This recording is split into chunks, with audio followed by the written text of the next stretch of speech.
Et ça se calque, alors je sais pas si ça enregistre toujours, et ça se calque vraiment sur des plans de bande qui existent déjà et un fonctionnement qui existe déjà et qui a déjà fait ses preuves. Nous on a fait des essais, ça n'a pas fonctionné, donc je pense qu'il faut qu'on se remette en question et qu'on change tout ça. Voilà, donc dites-moi ce que vous en pensez. Vraiment, pour moi, vraiment, je pense que c'est le mieux.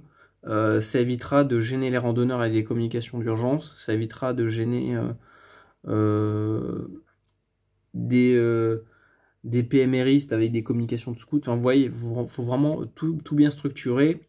Après, votre boulot, ça va être aussi de faire circuler l'information, que ce soit sur les forums, sur les réseaux sociaux, sur les ondes, tout simplement, leur dire bah les gars, est-ce que vous connaissez la fréquence d'urgence en Europe? Est-ce que vous connaissez la fréquence de survie de prévoyance en cas de catastrophe? Enfin voilà, tout ça, il faut faire circuler l'information. Et je pense qu'il y a que comme ça qu'on va pouvoir faire quelque chose de fonctionnel, d'utile et de respectable. Parce que pour l'instant, je suis désolé, hein, mais je trouve que c'est un petit peu le bazar sur les ondes. On est un peu les seuls pays, un peu le seul pays à faire un petit peu n'importe quoi. Dès que je parle à des gens de mettre un CT CSS, des fois je me fais limite insulter. Enfin, je trouve ça un petit peu dommage. Alors je pense, voilà, c'est pour ça que je voulais pondre cette vidéo pour 2019, pour vous parler de tout ça, et je pense que vous allez comprendre. Et je pense aussi que vous allez adhérer à ce que je viens de vous dire. Voilà, par contre, j'aimerais aussi apporter quelques petites modifications mineures sur le tableau des répartitions des fréquences. Alors c'est tout con, mais pour le canal 4.4, je m'étais mis sur le 1.6 parce que sur le 1.6, enfin c'était le 16 sur la CB. Je trouve que c'est pas forcément utile de faire un petit rappel par rapport à la CB. À la rigueur, ce qui pourrait être intéressant, ça serait de se mettre sur le canal 4.4, qui est en référence directe avec le 4.4 tout simplement. C'est largement plus simple aux pratiquants. Pareil, il faut des choses faciles à retenir en fait. Des choses assez mémotechniques. 7-7, bah, c'est comme 7 jours sur 7, donc voilà. Le 8-8, bah, ça se ressemble. Le 8-18, bah, on rajoute 10 à 8, ça fait 18. Voilà, c'est tout simple. Le 3-3-3, pourquoi le 3-3-3? Parce que c'est déjà un numéro utilisé dans d'autres pays pour les communications preppers survivalistes. C'est également une méthode de communication, donc c'est en début de... Enfin, toutes les 3 heures, en fait, on va rallumer sa radio en début d'heure et on va communiquer ensemble pour rafraîchir les informations. En fait, ça permet d'économiser les batteries. Donc, toutes les heures, on allume sa radio, par exemple, à midi, à 3 heures, à 6 heures, à 9 heures, à 12 heures, 15 heures, etc., etc. Donc, en fait, on allume sa radio en début d'heure, on communique, on dit bah dans cette rue ça va un petit peu mieux, l'électricité est revenue, par contre il y a des pillages dans tel secteur, attention. Et hop, une fois qu'on a terminé toutes les communications, on va couper la radio, on la rallume 3 heures après, et ça nous permet comme ça de faire des cycles logiques, et en plus c'est mémotechnique, 3, 3, 3, c'est facile à retenir.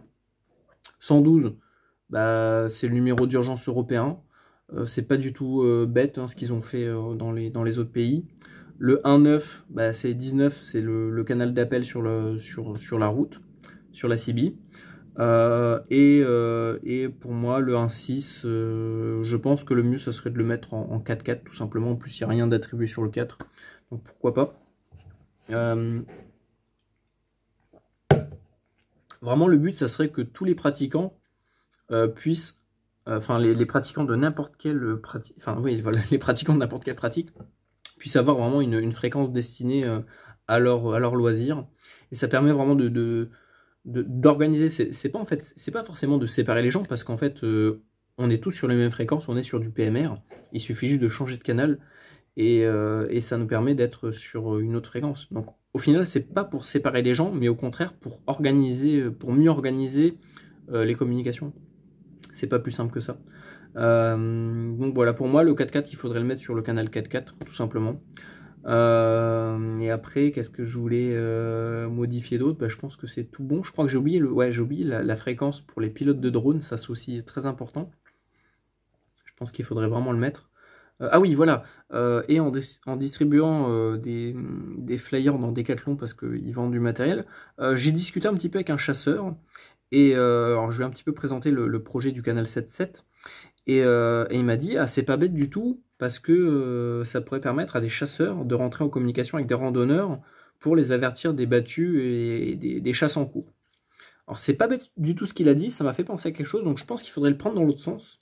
Il faudrait au contraire, il faudrait plutôt définir une fréquence destinée aux chasseurs.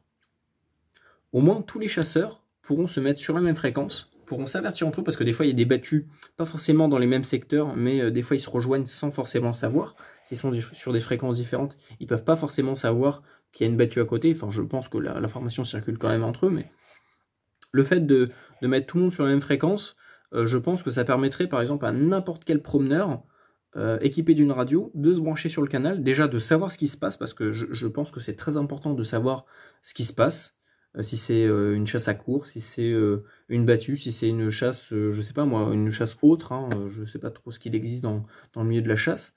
Ça permet déjà de savoir à peu près dans quel secteur ils sont, ce qui se passe, est-ce qu'il y a du danger, et éventuellement de rentrer également en communication avec les chasseurs en question pour leur dire attention, nous on arrive quoi, on arrive, on est avec nos sacs à dos, nos enfants, on n'a pas envie de se faire tirer dessus, parce que ça c'est pareil, le nombre d'accidents qu'il y a tous les ans, pas forcément à cause des chasseurs, mais à cause du manque de sécurité qui est autour de cette pratique.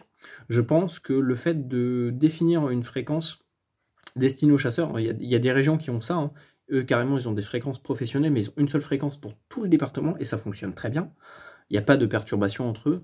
Donc, je pense que mettre une fréquence nationale sur le PMR pour les chasseurs, ça peut être très intéressant.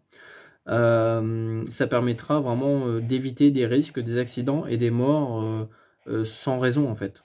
Voilà, parce que juste, en fait, c'est parce que les chasseurs ne savaient pas qu'il y avait des promeneurs, qu'il y avait des cueilleurs de champignons dans le secteur, ils ont confondu ça avec un sanglier, ils ont tiré, voilà, malencontreusement, il y a eu un accident.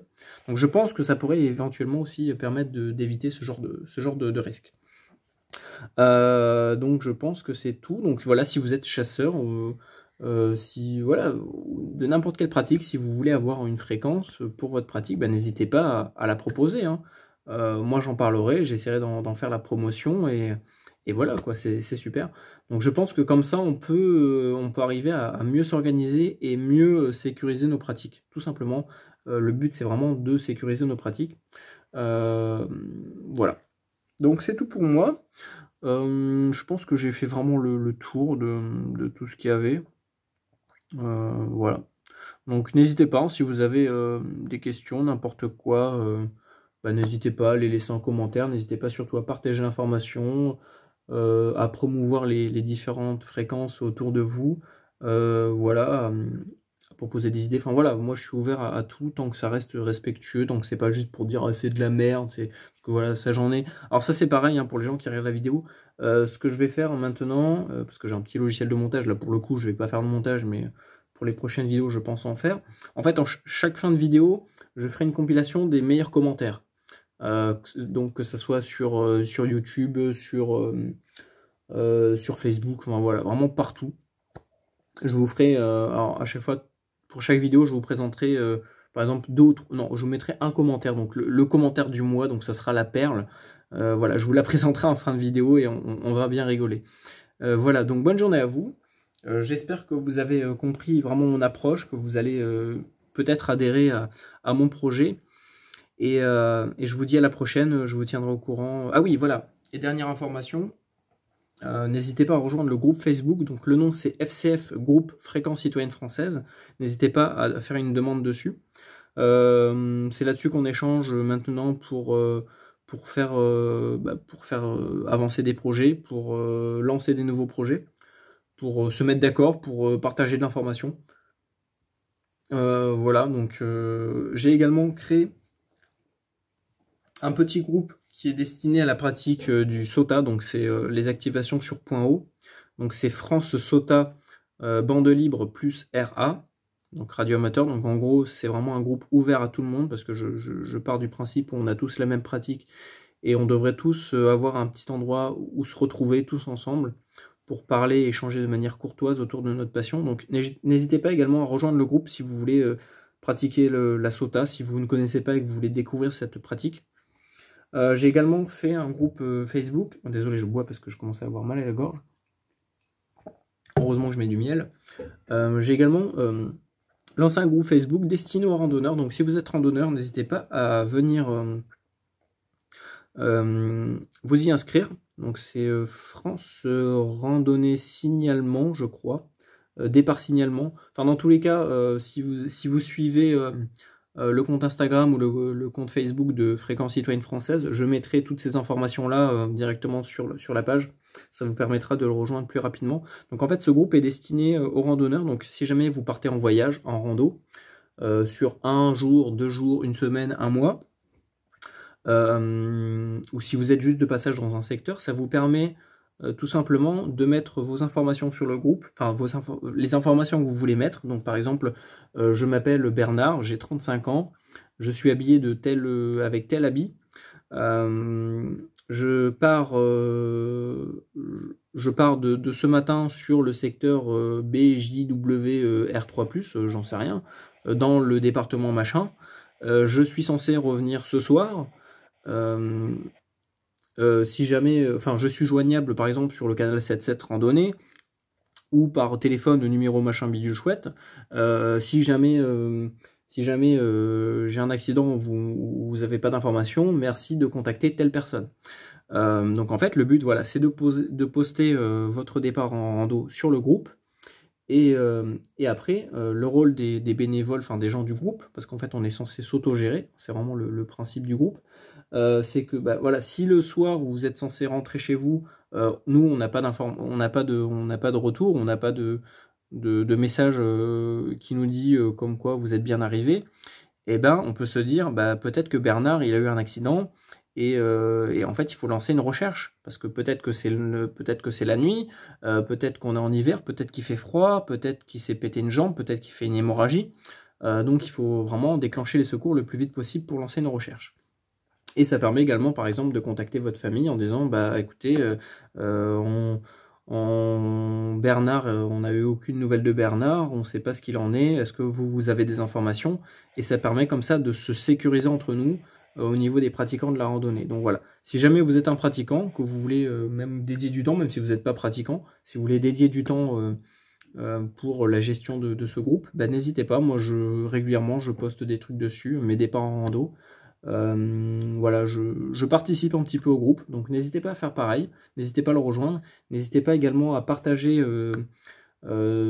cette initiative autour de vous, toutes les initiatives en fait de FCF.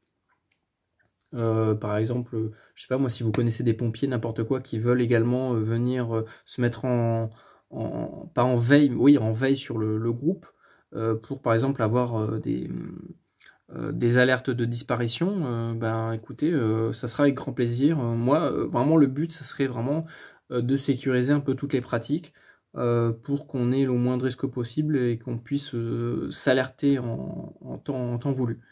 Voilà, donc bonne journée à vous. N'hésitez pas à rejoindre les différents groupes, à participer aux différents projets, à monter même votre propre projet, votre propre groupe d'intervention citoyenne et bénévole, que ce soit autour de plein d'actions différentes. Hein. Ça peut être de la veille radio, ça peut être du balisage de sentiers, ça peut être de la mise en place d'infrastructures de communication d'urgence dans les mairies, parce qu'il y en a qui font ça, j'en connais.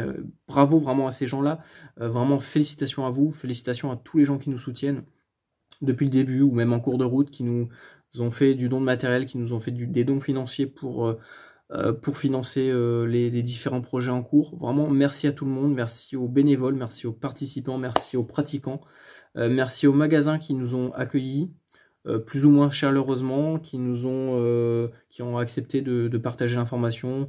Voilà, vraiment merci à tout le monde, merci même aux gens qui travaillent dans le secourisme, que ce soit citoyens ou même professionnels. Merci à tous. Merci pour ce que vous faites. Voilà, vraiment, je remercie tout le monde. Passez une bonne année 2020. J'espère que les projets seront fructueux. Voilà, je vous présenterai très prochainement le projet de la balise. Là, elle est en cours de de test et de fabrication, mais ça a l'air d'être vraiment top. Donc ça c'est pareil, ce sont des balises qui vont fonctionner sur le canal 8-18. Donc ça je vous en parlerai dans d'autres vidéos parce que là c'est en construction, puis j'ai pas forcément envie de vous présenter ça maintenant. Voilà, c'est la petite surprise. Vous verrez à quoi ça ressemble, ce que ça vaut, on fera des tests. Pareil, j'aimerais faire des tests sur des DVA, les détecteurs de victimes d'avalanche. Faire des tests, des présentations.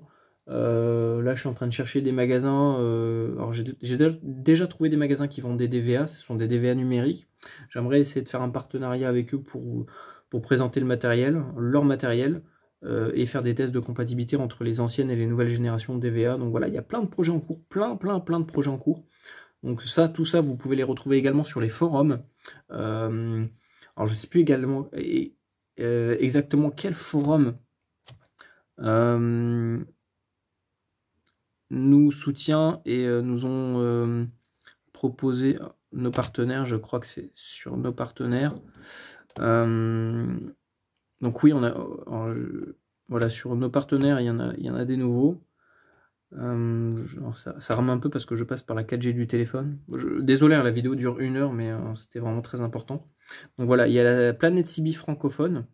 Vous avez le lien sur le site.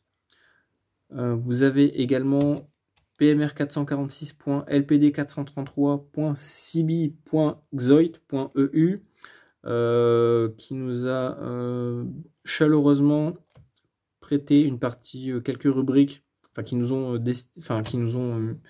créé quelques rubriques sur le forum.